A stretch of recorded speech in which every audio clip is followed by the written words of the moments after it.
So hello everyone, आज की video में हम जियो इंस्टीट्यूट की तरफ से आई हुई समर रिसर्च इंटर्नशिप देखने वाले हैं, जिसकी आपकी मैक्सिमम ड्यूरेशन 8 वीक्स तक की है। ओके, तो आज की वीडियो में हम इस पूरे इंटर्नशिप की एलिजिबिलिटी देखेंगे, एप्लीकेशन का प्रोसेस देखेंगे, स्टाइपेंड आपको कितना मिलेगा वो देखेंगे, एकोमोडेशन आपको कैसे मिलेगा, कहाँ मिलेगा, वो सारी चीज़ें देखेंगे। ओके, तो चलिए अपनी वीडियो को हम स्टार्ट करते हैं।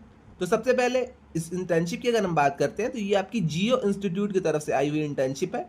और इसमें अगर हम आगे बात कर लेते हैं इस प्रोग्राम की पूरे, तो ये आपका जो ड्यूरेशन रहेगा वो आपका 2 मंथ या फिर 8 वीक का रहने वाला है। ओके, एक ही चीज़ हुई एक तरह से, तो 2 मंथ या फिर आप 8 वीक्स तक का यहाँ पे इंटर्नशिप कर सकते हैं।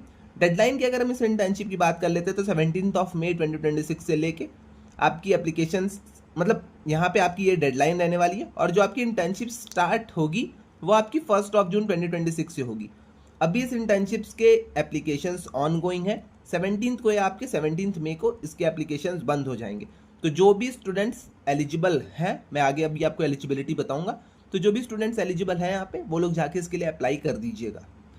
इंटर्नशिप अब आपका एंड कब होगा? आप कुछ लोग कहेंगे भैया इंटर्नशिप कब एंड होगा, तो 31 जुलाई को आपका इंटर्नशिप ये एंड हो जाएगा। ओके, तो इतनी चीज़ आई थिंक आपको क्लियर हो गई होगी। आपने ये टाइम फ्रेम देख लिया होगा, तो एक बार अच्छे से आप इसे देख लीजिएगा अगर नहीं देखा है।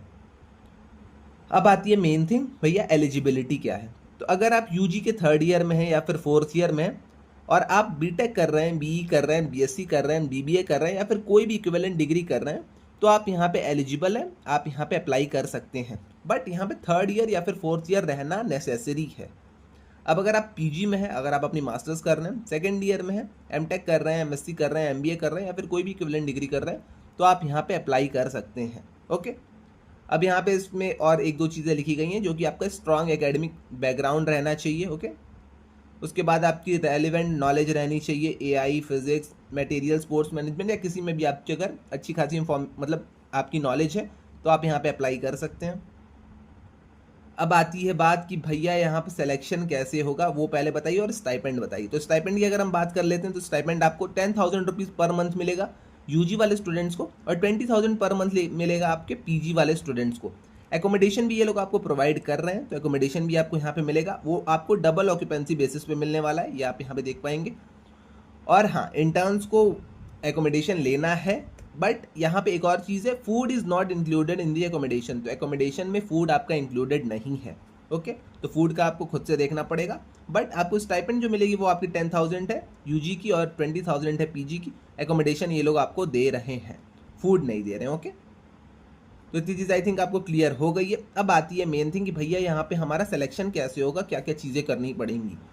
तो सबसे पहले यहाँ पे सिलेक्शन का प्रोसेस हम देख लेते हैं। तो आपके पहले स्क्रीनिंग होगा, उसके बाद आपका रिव्यू होगा। ओके, जिसमें कि आपके सीवी का, ये सारी चीज़ों का रिव्यू होगा। उसके बाद आपका फैकल्टी से इंटरेक्शन होगा, जिसके अंडर आप इंटर्नशिप करने वाले हैं, वर्चुअली उनसे एक इंटरेक्शन होगा आपका। उसके बाद आपकी एक फाइनल सिलेक्शन एंड कम्युनिकेशन, मतलब आपका एक फाइनल सिलेक्शन लिस्ट आएगा, कम्युनिकेशन आपसे होगा थ्रू मेल, ये सारी चीज़ें आपकी होंगी। ओके, तो 3 स्टेप का ये आपका प्रोसेस है। 1 मिनट, तो 3 स्टेप का आपका ये प्रोसेस, आई थिंक आपको ये क्लियर हो गया होगा।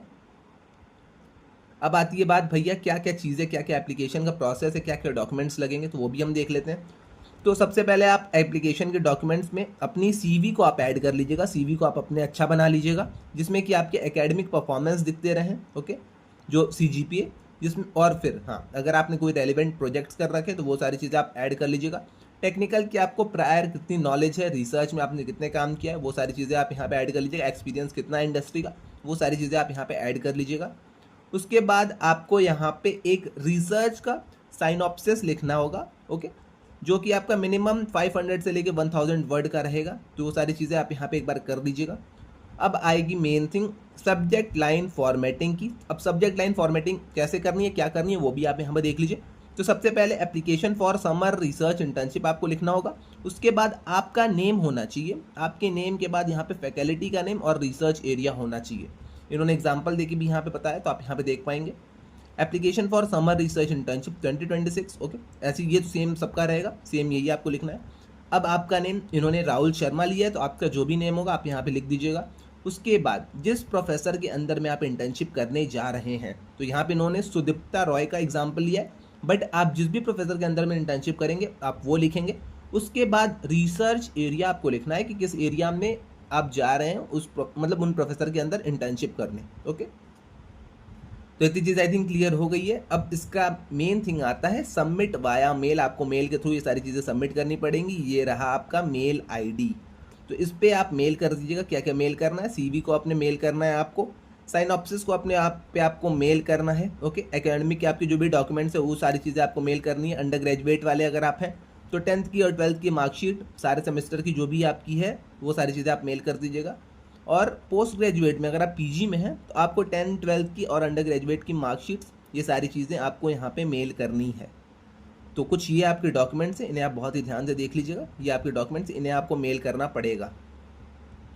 अब आती है मेन थिंग जो कि आपके इंपॉर्टेंट इंस्ट्रक्शंस हैं। अब ये इन लोग की कुछ इंपॉर्टेंट इंस्ट्रक्शंस हैं। ये तो पहला वाला आप वैसे ही छोड़ सकते हैं। ओके, सेकंड वाला जो है, all interns are required to process a personal laptop. आपका पर्सनल लैपटॉप होना चाहिए फॉर 8 वीक्स। 8 वीक का जो भी आपका पीरियड है, आप अगर वहाँ पे जा रहे हैं, आप अगर इंटर्नशिप में सेलेक्ट हो गए तो आपका पर्सनल लैपटॉप होना चाहिए। आप पर्सनल लैपटॉप वो अपना ले के साथ में जाएंगे। ओके, इसके अलावा this is full time campus based residential program. Candidate must be available from 1 June से लेकर 31 जुलाई तक आपको अवेलेबल रहना पड़ेगा। ओके, 8 वीक की आपकी ड्यूरेशन जो है उसमें आपको पूरा अवेलेबल रहना पड़ेगा। ओके, उसके अलावा यहाँ पे applications are reviewed as they arrive since there are only 10 to 12 seats available. तो यहाँ पे अर्ली अगर आप यहाँ पे सबमिशन करते हैं अपने एप्लीकेशन का तो यहाँ पे आपको हाईली रिकमेंड किया जाएगा। इतनी चीज़ क्लियर है, क्योंकि यहाँ पे 10 से 12 ही सीट्स हैं। तो ये लोग कह रहे हैं कि अगर आप पहले ही आके अप्लाई करते हैं तो जिन्होंने पहले अप्लाई किया है उन्हें ज़्यादा ये लोग हाईली रिकमेंड करेंगे। ओके, तो इतनी चीज़ आई थिंक आपको क्लियर हो गई होगी इस इंटर्नशिप से रिगार्डिंग। यहाँ पे आप एक बार फिर से एलिजिबिलिटी देख लीजिएगा। डेट्स को आप एक बार यहाँ पे ध्यान से देख लीजिएगा, क्या क्या डेट्स हैं, लास्ट डेट कब है। ओके, तो ये सारी चीज़ें आप देख लीजिएगा। अच्छी अपॉर्चुनिटी, अगर आपको करना है यहाँ पे इंटर्नशिप तो आप यहाँ पे इंटर्नशिप कर सकते हैं। ओके, तो आज के लिए बस इतना ही रहने देते हैं। मिलते हैं नेक्स्ट वीडियो में। इसके रिगार्डिंग अगर आपको कोई डाउट आता है तो आप आके कमेंट सेक्शन में मुझसे पूछ सकते हैं। तो आज के लिए बस इतना ही, मिलते हैं नेक्स्ट वीडियो में। Till then bye bye.